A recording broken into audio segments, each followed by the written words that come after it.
Bonjour à tous, bienvenue pour la quotidienne du 1er novembre. Très heureuse de vous retrouver après les vacances. Au menu du jour, on parlera finances avec le municipal en charge des finances pour la ville de Nyon, Claude Huldry. Et puis, on s'intéressera au monde du spectacle en plateau. L'invité du jour, Vincent Zaguer, directeur d'Opus One. Bonjour. Bonjour. Merci beaucoup d'être avec nous. On découvrira également à la maison le spectacle Transpiration à voir au Casino Théâtre de Rolle les 4, 5, 6 et 7 novembre. Et puis, on retrouve Alexandre, toujours téléphone à la main. Alexandre, comment ça va? Où es-tu aujourd'hui? Salut Andrea, eh bien je suis à Nyon et je suis dans la salle du Rocher à la rencontre du BBC Nyon parce que les joueurs sont en train de s'entraîner à l'heure où on enregistre et puis il y a leur coach Stéphane Ivanovic qui va aussi nous parler un petit peu du début de saison du BBC Nyon qui a commencé début octobre. Pour le moment 5 matchs, 3 victoires, 2 défaites et puis un gros enjeu puisque demain mardi ils joueront les 16e de finale de la Coupe Suisse contre Puy. Donc on va parler tout ça ici au Rocher et on va voir du basket. Au basket et surtout je me réjouis de devoir tirer quelques paniers, Alexandre. Vincent Zaguer, cette reprise musicale pour vous, comment elle se passe? Écoutez, on est prudemment optimiste, c'est-à-dire qu'on est plutôt content de pouvoir refaire des spectacles. On a commencé il n'y a pas très longtemps, juste avant les vacances d'automne en ce qui nous concerne. Et puis on observe tout ça avec beaucoup d'attention parce que vous le voyez dans les journaux tous les jours. Hein, on entend tout et son contraire du côté des théâtres et des salles. Certaines sont pleines, d'autres ont de la peine à se remplir. Certains spectacles drainent beaucoup de monde, pour d'autres c'est un peu plus compliqué. Donc on y va tranquillement, mais avec pas mal de prudence. En gros, ça veut dire quoi avec pas mal de prudence? Mais ça veut dire qu'on n'est pas en train de se dire que l'affaire est réglée, que tout le monde est de retour et qu'on recommence comme avant. Pourquoi? Parce qu'on a encore un certain nombre de restrictions assez complexes à gérer, notamment à Genève, où on fait des grands concerts. Et puis, parce que faire des spectacles, c'est bien. Il faut plusieurs composantes. Il faut des artistes qui sont de nouveau en tournée, et ça c'est une bonne nouvelle. Il faut des lieux, il faut des publics. Et il faut que le public aussi change un peu ses habitudes. Probablement qu'1 an et demi ou presque 2 ans de temps passé sur son canapé à regarder Netflix, à faire du pain, à faire d'autres choses, fait qu'on a un peu oublié comment ça faisait du bien d'aller au spectacle, d'aller au concert ou au théâtre. Et puis, ma foi, ça se retravaille. Il faut redonner envie aux gens. Il faut les informer. Il faut aller les chercher un peu par la main. Et ça prend un peu de temps. Donc on ne sait pas très bien aujourd'hui combien de temps ça va prendre. Est-ce que c'est juste histoire de reprendre ses bonnes vieilles habitudes ou est-ce que ça va être plus long et plus compliqué? Oui, mais aujourd'hui, au niveau du marché, où en est la vente de billets, par exemple, pour Opus One? C'est difficile à dire. Vous voyez, on a des spectacles qu'on arrive enfin à faire après près de 2 ans de report qui sont déjà complets depuis l'époque où on pensait les faire.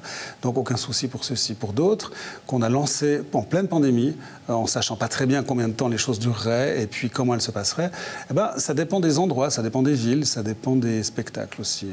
Là, on a par exemple 2 créations qu'on produit. La première, c'est Caravane en chœur, c'est le spectacle de Lionel Frézard et Jean-François Michelet d'après l'émission Caravane FM, qui a enfin été créé fin septembre à Benoît-Besson à Yverdon après presque 1 an de report, parce qu'on n'a pas pu jouer avant. Ça se passe très bien. Presque partout, il y a 1 ou 2 villes où il y a un petit peu plus de place encore dans la salle, mais on pense que les choses vont se faire gentiment et que les billets vont se vendre. Et puis même type de situation pour La meilleure chanson de tous les temps, qui est un spectacle très drôle de Vincent Veillon, sans Vincent Cuchol, mais avec Christophe Auer, qui est un fantastique pianiste yverdonois. Et eux, ils tournent un peu partout en Suisse romande. Et là aussi, en règle générale, ça se passe bien. Mais on voit que tout d'un coup, dans une ville comme Genève, où il y a beaucoup plus de spectacles, beaucoup plus de concurrence, on doit se faire entendre un peu plus fort qu'ailleurs. Ouais. Une programmation locale, française, est-ce que ce n'est pas finalement la solution pour les artistes de chez nous d'être finalement programmés dans nos salles à nous? Oui, alors pour l'instant, c'est de toute façon la seule solution qui soit, puisque les tournées internationales ne sont pas reparties encore. Ce ne sera pas avant le printemps prochain. Le premier artiste international, c'est Bryan Adams, au mois de février prochain à Genève. Pour le reste, il faudra attendre encore un petit peu. Le printemps sera très chargé, l'été et l'automne aussi. Mais c'est évident, nous, depuis une dizaine d'années, on travaille vraiment très activement avec beaucoup d'artistes d'ici à produire des spectacles avec des gens d'ici, principalement dans le domaine de l'humour, parce qu'on pense aussi qu'il y a matière à faire des choses un peu différemment et puis à accompagner professionnellement des gens qui travaillent ici. Ouais, plusieurs choses intéressantes, pardon. J'aimerais revenir notamment sur le public, le fait qu'il faille aujourd'hui le rééduquer au monde du spectacle, c'est aussi de votre responsabilité. Ça passe par quoi? C'est surtout de la communication, parce qu'il faut que les gens soient conscients que les choses ont finalement lieu. Vous savez, on a ensevelit le public sous des avalanches d'emails et d'informations contradictoires. On leur a annoncé des spectacles, on a reporté, puis reporté encore et encore et encore. Et aujourd'hui, plein de gens sont perdus, finalement, ne savent plus très bien quand aura lieu le spectacle pour lequel ils avaient acheté un billet, probablement en octobre 2019, et qui aura lieu finalement en 2022. Donc, c'est d'abord de l'information pour essayer de faire en sorte qu'ils aient une information un jour. Puis ensuite, on est... vous savez, le spectacle vivant, c'est un peu comme le marché le samedi matin. On a envie d'acheter des légumes verts au printemps parce que c'est la saison, moins en automne ou moins en hiver. Et puis aujourd'hui, c'est un peu particulier parce qu'on a des spectacles à l'affiche qui sont là depuis très longtemps. Et puis d'autres qui viennent d'arriver. Et puis qui se livrent une concurrence, des fois, bien malgré nous, parce qu'on aimerait bien que tout soit logé à la même enseigne. Mais il peut arriver que tout d'un coup, un artiste qui avait prévu de tourner il y a plus de 2 ans et qui fait enfin sa tournée maintenant, soit un peu décalé par rapport à une actualité qui était la sortie d'un album, qui était une présence très forte dans les médias ou que sais-je. Donc voilà, on doit composer avec tous ces paramètres pour donner un maximum de chance à chacun, que le public et les artistes se retrouvent. Mais qu'est-ce que ça veut dire, Vincent Zaguer, que cette programmation, finalement, elle est un peu rance ? Rance, je dirais pas jusque-là, mais des fois, elle peut donner le sentiment aux gens d'avoir été proposée il y a très longtemps. Et ça, c'est inévitable dans ce type de situation-là. Mais moi, je pense que c'est plus important de faire en sorte que ces spectacles aient lieu, parce que les artistes en ont besoin, parce que des publics se réjouissent de voir ces gens-là, que de les annuler purement et simplement parce que c'est plus pratique ou plus simple ou au prétexte qu'ils ont été programmés il y a un certain temps. Mais c'est vrai que là, il y a un choix à faire. Vous me disiez qu'il y avait parfois certains spectacles qui avaient été reportés 5 à 6 fois. Qu'est-ce qu'on fait ? Est-ce qu'on programme coûte que coûte ces spectacles-là ou est-ce qu'on met les nouveautés aujourd'hui ? Quel choix vous faites ? Un peu les deux, parce que dans certains cas, les spectacles ne pourront pas avoir lieu. Tout simplement, on les annule parce que les équipes sont plus disponibles, parce que les musiciens qui accompagnaient un artiste sont engagés ailleurs, ils ont un autre projet, un autre programme pour lequel ils s'étaient déjà engagés à l'époque, ou parce que tout d'un coup, ça arrive aussi, on l'a vécu à plusieurs reprises ces derniers mois, des artistes qui ont sorti un album il y a plus de 2 ans se disent « Non mais moi j'ai plus envie de chanter ça, ou pas comme ça, j'ai autre chose à dire, donc je retourne en studio faire un nouveau disque et je reviendrai l'année prochaine ». Ça, on l'a vu par exemple récemment avec un artiste comme Marc Lavoine, qu'on devait accueillir en septembre et qui finalement reviendra en fin d'année prochaine avec un nouveau projet. On donnera justement la parole aux artistes ici quelques instants et puis on reviendra aussi à Opus One, savoir comment les choses vont aujourd'hui pour votre entreprise. On retourne au basket. Le basket, ça vous parle, Vincent Zaguer ? Oui, un peu, mais je ne voudrais pas non plus me faire passer pour un spécialiste parce que je ne suis pas du tout. Mais est-ce que vous arrivez à tirer dans le panier ? Oui, ça m'arrive. Ouais. Et Alexandre, à votre avis, est-ce qu'il arrive à le faire ? Sans doute. J'ai tout à fait confiance en lui. On va le mettre à l'épreuve d'ici quelques instants. Alexandre, est-ce que tu nous entends ? Tu as entendu, il faut qu'on te mette à l'épreuve. Moi, j'aimerais bien te voir mettre quelques paniers. Alors écoute, la taille, je pense que je l'ai. Par contre, les outils, je ne pense pas. Mais regarde, on va voir les basketteurs ici. On pénètre donc dans cette salle du Rocher, ici à Nyon. Voilà, et tu vas voir, eh bien, derrière moi, ça y est, les basketteurs du BBC Nyon qui sont en train de s'entraîner. Alors il me semble que les entraînements ont souvent lieu entre midi et 2, ici à Nyon. Et je vais à la rencontre eh bien, du coach, Stéphane Ivanovic, voilà, qui est ici. Salut Stéphane. Salut, ça va bien ? Comment ça va ? Ça va. Alors, mais ça va. Ça pourrait aller mieux, pourquoi ? On a quand même eu une dure défaite samedi passé, mais là on s'y remet au boulot et puis on prépare déjà le match de demain. Alors, les matchs, on va en parler après, mais parlons déjà de ces entraînements donc, qui ont lieu ici au Rocher, plutôt aux alentours de midi et 2, généralement. C'est combien de fois par semaine ? On a 4 fois par semaine à midi et 4 fois par semaine le soir. C'est le mercredi, c'est un peu le jour qu'on coupe, qu'on a une petite pause, et puis après on a le match le week-end, et puis... Si on joue le dimanche, on s'entraîne le samedi aussi, généralement. Alors là, on voit quelques joueurs derrière moi. Ils ne sont pas tous là, déjà ? C'est que les professionnels. On a les 5 professionnels et Jérémy qui vient 2 fois par semaine, parce qu'il a aussi son boulot à côté. Et les autres, malheureusement, ils ne peuvent pas. Ils ont boulot, études, et voilà, ils viennent que les soirs. Donc ça veut dire que là, les professionnels, c'est eux qui font 4 fois par semaine les entraînements. Alors les entraînements, ça consiste en quoi ? Je crois que juste avant, il y avait du fitness aussi. 2 matins par semaine, on a fitness et shoot. Donc la partie en salle, on va dire, c'est surtout du shoot, répétition, marquer tant de paniers à 2 points, 3 points dans ses francs. Et on a 2 entraînements, c'est plus spécifique pour les intérieurs, pour les extérieurs, meneurs de jeu, etc. Et là, qu'est-ce qu'ils font ?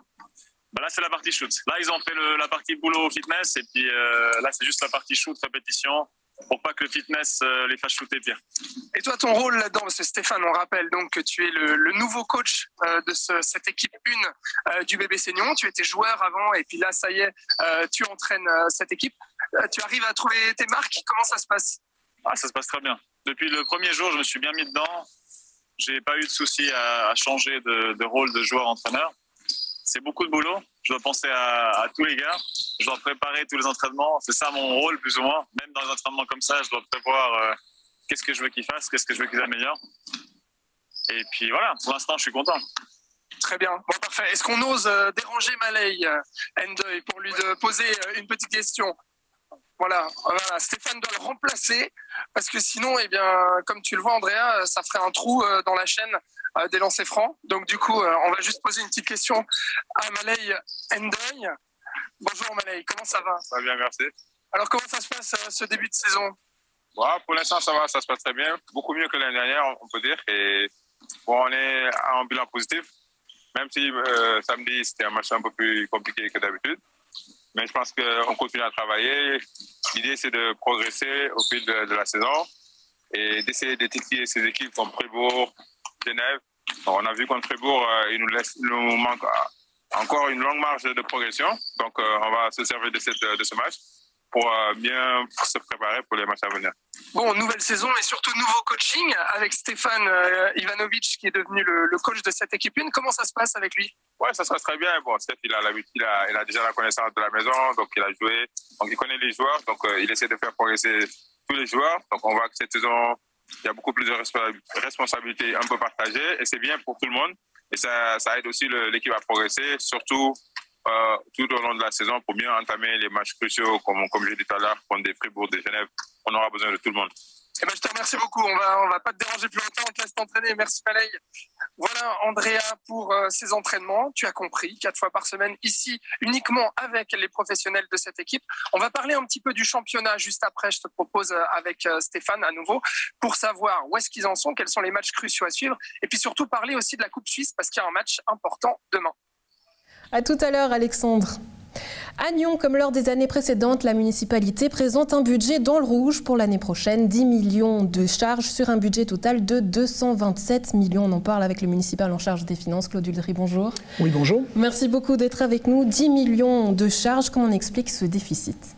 Alors effectivement, vous l'avez dit, 227 millions en tout du budget, 10,1 millions de charges pour être précis. C'est 1,5 million de plus d'augmentation par rapport à 2021 pour 2022.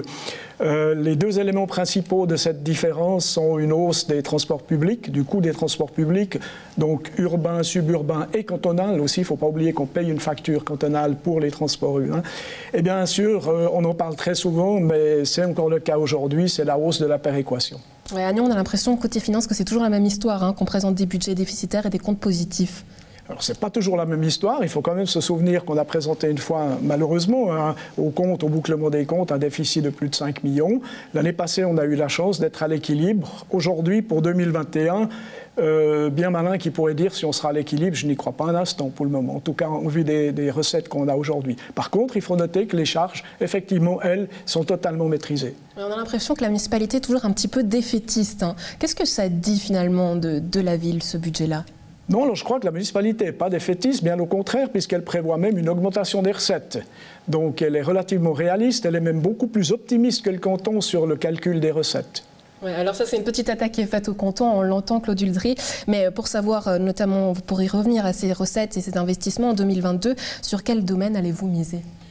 Alors, déjà, pour répondre à votre question, ce n'est pas une attaque contre le canton. Simplement, le canton, il faut le savoir, donne aux villes et aux communes et aux villages une estimation des recettes que lui-même fait. Et généralement, nous sommes plus optimistes que le canton et la réalité fait que nous avons raison. Alors peut-être que des fois, on n'a pas encore assez raison. Mais qu'est-ce que ça veut dire, Claude Uldry, qu'aujourd'hui, la situation actuelle face à la facture sociale, elle vous convient ? On entend toutes ces communes qui se plaignent. Nyon en faisait partie. Non, alors je vais vous répondre par deux chiffres qui sont peut-être intéressants et qui ont été rarement donnés. Aujourd'hui, nous payons 2100 francs de péréquation verticale et horizontale. Par contre, pour tout ce que nous mettons en place, y compris par exemple pour le sport que vous avez cité tout à l'heure, les musées, les transports publics, tout ce que nous offrons à nos citoyens et par exemple aussi aux touristes dans le cadre des transports publics, eh bien ça nous coûte 1080 francs par citoyen. Ça veut dire quoi? La péréquation nous coûte 2 fois plus que ce que nous mettons à disposition des citoyens, et pas seulement des citoyens nyonnais, bien entendu, du district, voire plus loin. Ça veut dire en fait que Aujourd'hui, on peut comprendre le problème qu'ont toutes les municipalités à boucler un budget, particulièrement à zéro, parce qu'il est très difficile de se dire qu'on va couper dans les prestations aux citoyens pour payer la facture sociale. Mais aujourd'hui, qu'est-ce que ça veut dire que Nyon est dans une situation agréable? Tout va bien? À vous entendre, c'est ce qu'on a l'impression. Non, alors jamais un municipal des finances vous dira, ou une chef de service des finances, qu'on est dans une situation agréable quand on présente un déficit de 10 millions. On est simplement dans des chiffres concrets. Alors des chiffres concrets, et j'aimerais parler d'un tout autre sujet, c'est les services industriels de Nyon. La municipalité a décidé que les SI ne deviendront pas une société anonyme. Pourquoi, Claude Uldry? Alors je reprendrai le mot concret. Effectivement, on a eu plus de 10 ans de aller-retour avec le conseil communal. On a quand même senti que faire des SISA ou une autonomisation, comme on l'avait appelé, était particulièrement difficile.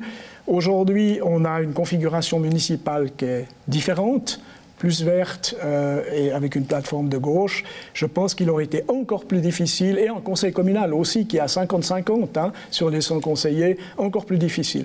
Mais surtout, ce qu'on a vu, c'est qu'on pouvait faire d'une autre manière que les autonomiser, puisque nous avons créé quelques sociétés anonymes, la législature passée, qui permettent d'avoir un outil peut-être un peu plus efficace, et puis il n'y a pas besoin de mettre tous les SI en société anonyme, semble-t-il, aujourd'hui. On a d'autres moyens de travailler. Mais aujourd'hui, cette autre manière de faire, cet autre moyen de travailler, qu'est-ce que ça représente? Comment est-ce que les SI vont pouvoir travailler? On sait que chaque décision devra passer par le Conseil.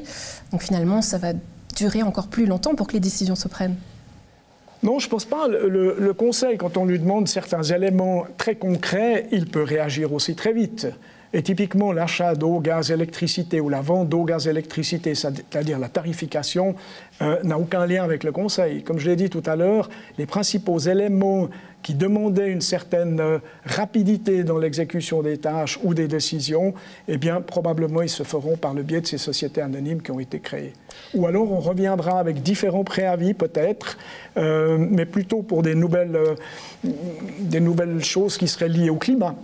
Claude Uldry, municipal en charge des finances pour la ville de Nyon, merci beaucoup d'avoir été avec nous et d'avoir répondu à nos questions. Très belle journée à vous. Merci, bonne journée à vous aussi. On retourne au basket avec Alexandre, toujours téléphone à la main, et cette fois, j'aimerais bien te voir mettre quelques paniers.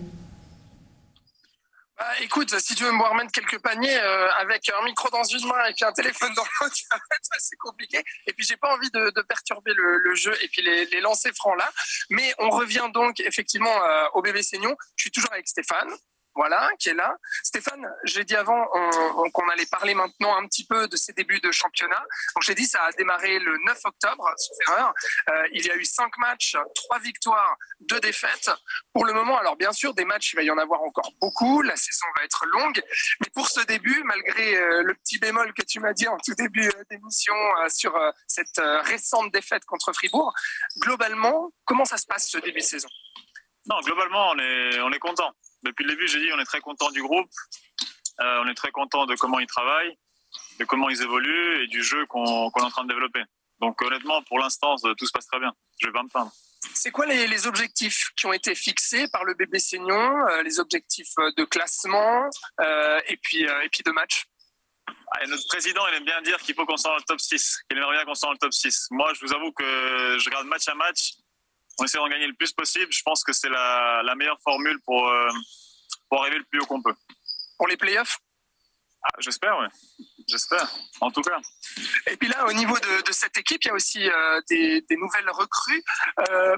Petit à petit, l'équilibre est en train de se former, l'esprit d'équipe aussi? Je crois que le fait qu'on ait gardé 7 joueurs qu'on avait déjà depuis des années, ça nous aide à avoir cette cohésion, ce groupe, cet esprit d'équipe, comme tu dis. Et les 3 nouvelles recrues qu'on a ramenées, elles sont très bien intégrées. Donc je crois que pour l'instant, au niveau cohésion, au niveau esprit d'équipe, on est bien. Qui sont ces 3 nouvelles recrues du coup? C'est Jérémy Jonin, notre meneur, qui n'est pas là ce matin, Khadim So et George Beeman. Donc on voit derrière nous, il me semble. On voit derrière nous. George rebond en fond en gris et Khadim est sous le panier en train de faire des mouvements au poste bas. Très bien. Bon, on va souhaiter plein succès à ces joueurs. Et puis avant de se quitter, un dernier mot aussi, parce qu'il y a le championnat, c'est sûr, avec les playoffs, bien entendu, dans la ligne de mire. Mais il y a aussi la Coupe Suisse, qu'on n'oublie pas. Alors, premier match demain, c'est 16e de finale contre Puy. La Coupe Suisse, c'est possible d'aller loin? Et la Coupe Suisse, c'est sur un match. Il y a beaucoup de choses qui peuvent se passer sur un match, commençant déjà par demain. Puis c'est une bonne équipe, on les a joués en pré-saison. Vous avez vos chances. Ah, j'espère bien. Je pense qu'on est favoris, mais ça n'empêche que c'est la Coupe, c'est sur un match, tout peut se passer. Donc il faut qu'on soit sérieux et puis qu'on essaie d'assurer ce match-là. Les équipes redoutables, ce sont lesquelles? Fribourg, certains, Massagno, Genève, ces trois surtout. Je pense qu'ils sont un cran au-dessus des autres. Bon, très bien. Bon, on va vous souhaiter plein de succès déjà pour demain. Ce samedi, ce sera à Montaix contre Montaix. Puis bien entendu, on va suivre la suite de ce championnat sur NRTV. Stéphane Ivanovic, vous êtes coach donc, du bébé senior. Merci d'avoir été avec nous. Merci à vous. Puis bon entraînement, bonne suite d'entraînement, bonne suite de journée. Voilà Andrea, bon je suis désolé, je vais pas marquer de panier maintenant, j'ai pas trop envie de les perturber, puis j'ai pas envie de passer pour ridicule non plus. Voilà, donc je me défile. Cette excuse-là, je l'accepte, Alexandre, c'est bien dit. À demain, très belle journée à toi. En culture, on monte sur scène avec Transpiration, un spectacle à voir les 4, 5, 6 et 7 novembre au Casino Théâtre de Rolles. Thierry Romanens, Patrick Dufresne, bonjour. Merci beaucoup d'être avec nous. Alors, je vais commencer la discussion avec vous, Thierry Romanens, puisque vous donnez corps au personnage fictif d'Albert Bouchon. Qu'est-ce qu'il raconte, ce spectacle? C'est une bonne question. Je me demandais si vous alliez me demander de faire un panier. J'aurais été prêt. Moi, je l'aurais fait. C'est vrai, c'est vrai. Mais pour répondre à votre question, je dirais un peu par provocation, je ne sais pas, parce que c'est ça dont il s'agit en fait. Le spectacle, on va dire, si je le dis en mots simples, il parle de comment être au monde, comment trouver sa place et comment surtout préserver des territoires où on peut se permettre d'être un peu perdu et de ne pas savoir. L'auteur, Fabien Tarin, quand il m'a proposé ce projet, ça fait 2 ans déjà, je pense en même temps à ce qui a été dit tout à l'heure, parce que c'est vrai que ces histoires de Covid et tout ça, pour nous on n'a pas eu le report de ce projet. Donc Casino Théâtre de Rolles, merci 1000 fois parce qu'ils nous ont permis de créer ce spectacle. Mais par contre, avec les reports dus à les annulations et tout ça, on s'est retrouvé avec pas mal de projets qui se sont tout d'un coup succédés au moment de la reprise, ce qui fait qu'il y a une espèce de chamboulement qui nous a quand même donné des moments de boulot qui ont un peu plus speed peut-être que d'habitude. Mais qu'est-ce que ça veut dire? Ça a changé votre manière de travailler? C'est-à-dire que bêtement, on avait la chance d'avoir pour une fois enfin organisé un agenda avec une chose à la fois, la recette du bonheur, vous voyez, une chose à la fois. Puis on s'y retrouve avec 6 choses à la fois. Donc on va pas se plaindre quand on retrouve un peu du boulot, mais c'est vrai que c'est un foisonnement de choses. Et sur ce spectacle-là, il y a quelque chose de particulier, c'est que quand Tarin me l'a proposé, donc l'auteur qui est aussi sur le plateau, il m'a dit j'aimerais te sortir de ta zone de confort, ce qui a toujours le don de m'énerver un peu, parce que je trouve dans nos boulots, confort, je sais pas, zone de confort. Vas-y, on essaie d'acquérir en quelques années des zones de compétences, on va dire. Qui était vous dites même que vous allez au plus profond de vous-même. Ouais. Vous êtes allé où? Qu'est-ce que vous avez découvert? Mais il m'a appris. Enfin, j'ai dû apprendre sur ce projet de lâcher prise, en fait. C'est-à-dire que moi, j'ai plutôt tendance à faire du théâtre de narration. J'aime raconter des histoires, essayer de me faire comprendre. Et là, il part dans un projet où on a un fil narratif. En filigrane, comme ça, comme un fil rouge, qui est l'histoire de la création entre l'auteur et moi, nos confrontations pour arriver à mettre ce projet en place. Et puis, pour exprimer la colère et le processus de Fabien, là, on a créé ce personnage qui, lui, lâche les fauves et part dans tous les sens, en quelque sorte. Donc, on assiste à des petites bulles poético assez brutes, où justement on interroge le monde, parce qu'on nous raconte beaucoup de conneries dans ce monde. C'est-à-dire quand je disais on ne sait pas, il y a cette histoire on a l'obsession de tout éclairer, de tout savoir, et on se rend compte que tout un tas de valeurs auxquelles on croyait, tout un tas de personnalités, d'institutions, en fait on se dit bon, c'est pas qu'elles sont nulles, mais c'est qu'elles ne savent pas toujours non plus. Hein. On le traverse depuis un petit moment là. On cherche quoi. Donc on cherche, donc on accepte un peu des erreurs, on accepte les choses. C'est vrai que ça fait sens avec tout ce qu'on a entendu. Hein. Ouais. Et forcément on a envie de se retourner aussi vers vous, Vincent Zaguer, mais j'aimerais vous confronter, pas vous confronter parce que j'espère que vous resterez amis, mais tout à l'heure on a entendu Vincent Zaguer dire que la place à l'humour avait toujours été accordée, que la place aussi aux artistes suisses avait toujours été donnée. Vous êtes d'accord avec ça? Oui, mais je trouve qu'on est un pays où on s'en sort pas si mal. Non, vraiment, je trouve qu'on s'en sort pas si mal. Après, face à un producteur et un diffuseur de spectacle, on a envie de dire non, on n'a pas assez de place. Mais évidemment, comment peut-on être rassasié? Donc forcément, non, je trouve que alors là, honnêtement, je dois plutôt saluer votre démarche parce que effectivement, là, depuis quelque temps, il y en a plus. C'est peut-être un des avantages collatéraux des collatéraux du Covid, quoi. C'est-à-dire qu'effectivement, on s'est rendu compte que des artistes suisses peuvent remplir des grosses salles, que les projets sont de qualité, qu'on tient la route, quoi. C'est vrai ça, Vincent Saguer, pardon. Vas-y, 47 secondes. J'ai droit à quelques secondes. Vas-y, profite. Je joue aussi avec... Patrick Dufresne disait avant de venir sur le plateau qu'il n'aurait que 47 secondes à parler, donc il va les prendre maintenant. 35. Avec Fabien Tarin, je joue avec Thierry, mais aussi avec Fabien Tarin, l'auteur, et on a eu la chance d'être invité par Opus One à faire des premières parties de Eddie de Pretto, et donc de jouer dans des belles salles. Et donc, voilà, merci, c'est cool. Je me souviens, en effet, c'était Tonal. Exactement. Ouais, tout à fait. Est-ce que c'est vrai, les artistes suisses remplissent les salles? Oui, bien sûr. Bien sûr, plus que jamais, et tant mieux, parce que moi je viens d'une époque où, quand on écoutait Couleur 3, qui était la radio qui nous a constitués toutes et tous, il n'y avait pas de musique suisse. On n'écoutait pas de musique suisse à la radio en Suisse romande, parce qu'on considérait que c'était, pour des raisons pas très bonnes, pas audible. Et depuis une vingtaine d'années, un peu plus, il y a une vraie prise de conscience. On a développé une fierté là autour. Quand je dis on, c'est tout le monde. Hein. C'est toute une scène qui, des clubs au festival, en passant par des initiatives comme Label Suisse, font que, aujourd'hui, la place de l'artiste n'est pas très enviable en termes de confort de vie, hein, parce que c'est toujours aussi précaire. En revanche, au niveau de la qualité de l'écoute qui est faite par rapport au travail des artistes, la chance de pouvoir jouer plus régulièrement, oui, là, il y a quelque chose. Et l'encadrement aussi s'est beaucoup amélioré. Et je pense que ça va dans le sens du mieux. Oui. Mais c'est un travail de longue haleine. Ouais. Patrick Dufresne, je reviens à vous et au spectacle Transpiration. Vous apportez le côté musical à la pièce. Avec toutes ces questions, comment est-ce que le côté musical s'est imbriqué là-dedans ? Alors justement, comme je disais avant, moi ça fait 13 ans que je joue avec Thierry. Avec Thierry, on est un trio de jazz, je suis batteur. Donc moi l'enjeu c'était de faire la musique tout seul, d'être tout seul sur scène à faire cette musique. Et aussi je suis aussi au travail avec Fabien, donc c'est de réunir ces deux univers. Et l'idée de Thierry était aussi il ne voulait pas avoir besoin de micro. Donc il fallait avoir une musique qui se diffuse et qu'on puisse entendre la voix. Et ça c'était un élément technique sur lequel j'ai dû pas mal travailler. Avec des envies aussi d'avoir des moments de techno. Donc imaginez le volume de la techno et imaginez un comédien qui parle sans micro. Donc ça c'était déjà un élément intéressant qui a dirigé mon matériel. J'ai pris un ordinateur, des contrôleurs, etc. Et quand Thierry m'a demandé de quel instrument j'avais envie de jouer, eh bien, plutôt que la batterie, j'ai proposé la flûte à bec. C'est vrai qu'avec la techno, ça a tout à voir. Hein. Voilà. C'est un peu le spectacle, comme il disait avant, on cherche un peu dans tous les sens. On partait de... mais on s'y autorisait ça, une déambulation, un peu même de se perdre un peu soi-même, parce que là, il y a comme une espèce de volonté de montrer que la fragilité est les sources de créativité, quoi, plutôt que de s'enfermer dans des codes qui nous demandent à tout prix de... je sais pas, à réussir ou quoi. Donc on a de la poésie assez pure. Mais est-ce qu'aujourd'hui, dans le monde du spectacle, on n'est pas justement enfermé dans des codes, hein? Il y a quelque chose de très ritualisé, presque rituel. On arrive, on s'assied, pas de bruit.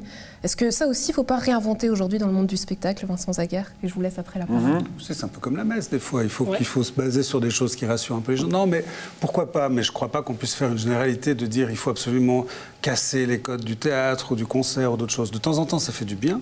Mais je crois que si ces codes et ces rituels sont là, c'est qu'ils sont aussi porteurs de sens, pour le public et pour les artistes. Donc moi, j'aime personnellement, quand je suis dans une salle de concert avec la lumière s'éteint et que le concert va commencer, j'aime ce moment. Ça m'embêterait qu'elle reste allumée tout le long. Ouais, mais est-ce qu'il y a des choses qui ont profondément changé aujourd'hui, par exemple, dans Opus One et dans votre manière de travailler? Oui, probablement. Mais je pense le public ne sent pas forcément.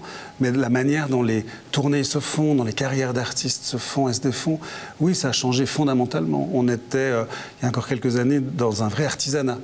Des petites structures, des petits acteurs dans différents pays qui travaillent ensemble. Aujourd'hui, on assiste depuis une décennie à l'émergence d'une immense industrie qui s'est globalisée.